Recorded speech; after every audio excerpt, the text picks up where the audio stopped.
So we have put together a booklet, an 8-page information booklet, which will be going to every house in Ireland, and we've phrased our messages in some pretty blunt, straightforward, honest language, and I expect us to be condemned by virtually everybody in Ireland, no doubt starting with the Irish Foreign Minister, who I'm debating with in Dublin on Monday night.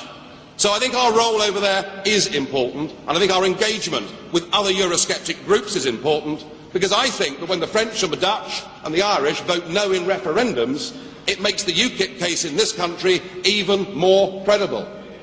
You know, it's not just us feeling like this, it's the peoples of Europe feeling like this. The real battle that is going on here is the battle between the people and the professional political class across an entire continent.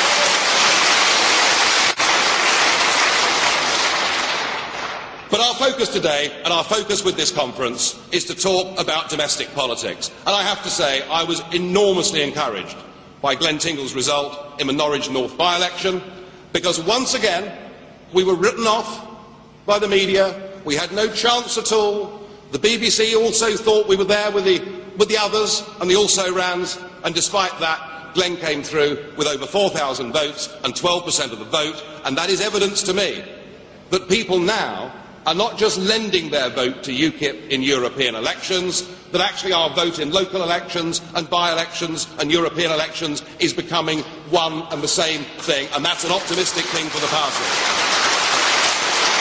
So my message to the media, my message to the broadcasters, who every time there's an election don't think we're going to do very well, my message to all of them is perfectly clear. You can try to ignore us if you want to, but we're not going away.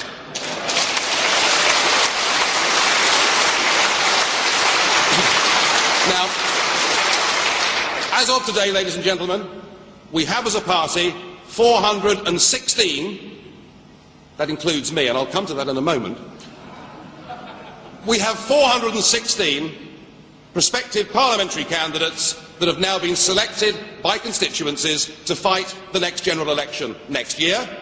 That is miles ahead of anywhere that UKIP has ever been in the past, and we are committed to making that 500 selected PPCs by the end of this month. So we're putting together a serious general election campaign. It'll be the biggest national campaign that this party has ever fought.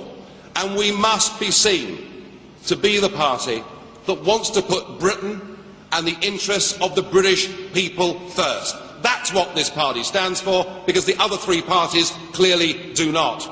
And we must campaign.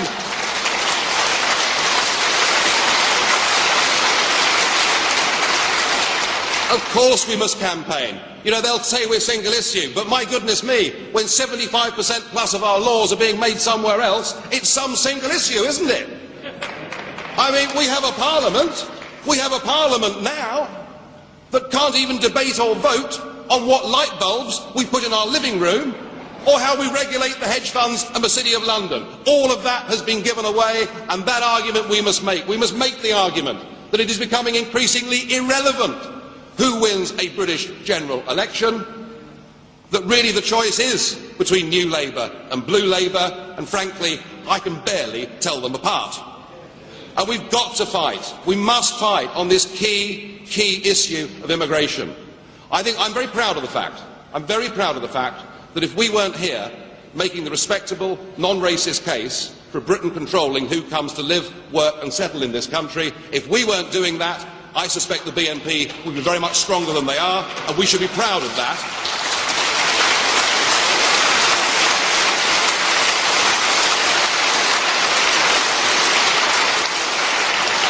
So we must take back control of our borders. This constant, inexorable movement towards a population of 70 million people is not in the interests of Britain or of the British people. We must make sure there is zero growth in the British population through direct migration into this country. And that must be a key campaigning issue for UKIP next year.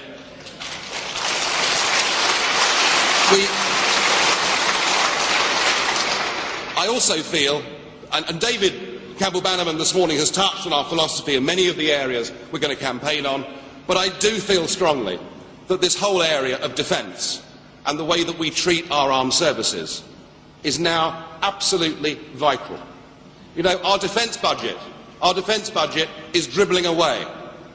We are committed as a party with our proposal that there needs to be an immediate 40% increase in the defence budget. We cannot ask our armed services to do the job if we're not funding them properly, and I think that's very, very important.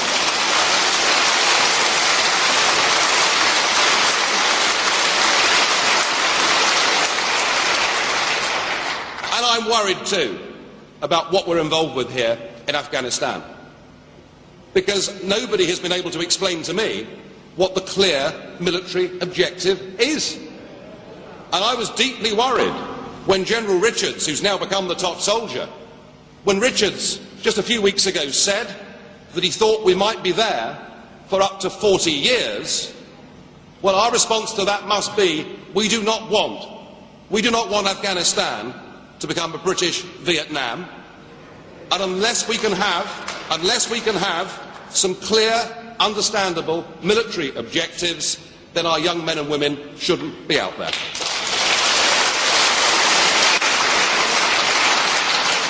And we have to give a message of hope and optimism and potential aspiration to millions of downtrodden people in this country today.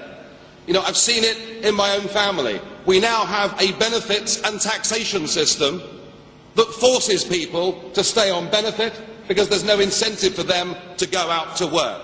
We need a radical change in the tax system. We must up the level at which people start paying tax to the equivalent of a working week on the minimum wage. Let's give people incentives to get off benefit and get back to work. You know, there wouldn't be all of these jobs. There wouldn't be all of these jobs for the open door we've got to Eastern Europe if we actually gave our people the opportunity to go out and better themselves. So giving a message of hope is something that really matters. Now, I feel that our manifesto will appeal to people from right across the political spectrum. And traditionally people have said, well, of course, all the UKIP vote comes from the Tories. It's just not true, is it? It's just not true. It may have been always the biggest part of our vote, but I saw, certainly in Norwich, going around that constituency, I think we've got huge potential at this next election with a Labour vote as well.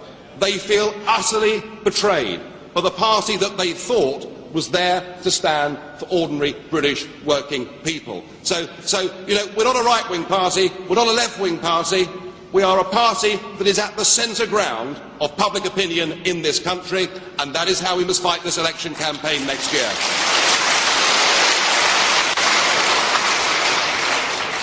Now, the polls are telling us that the Tories will win this next general election and win it by a mile.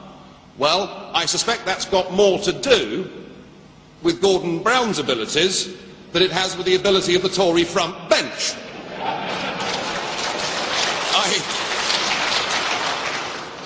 But I think we should just remember that this Irish referendum that is coming up on October the 2nd could play a big role in our next general election, and it could be the thing that gets the European debate, even though the other parties would rather that it was buried, would rather it wasn't discussed. It may well put the European question back at centre stage in British politics.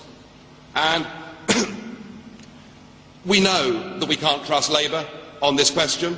We know that we can't trust the Liberal Democrats. We know they've broken their promises already of supporting referendums for us when the vote comes in the House of Commons.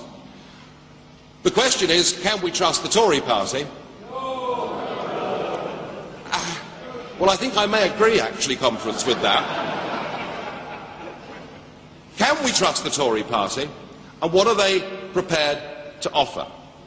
Because there are millions of people out there who are as Eurosceptic as every one of you in this room, that are continuing to go out and vote Conservative.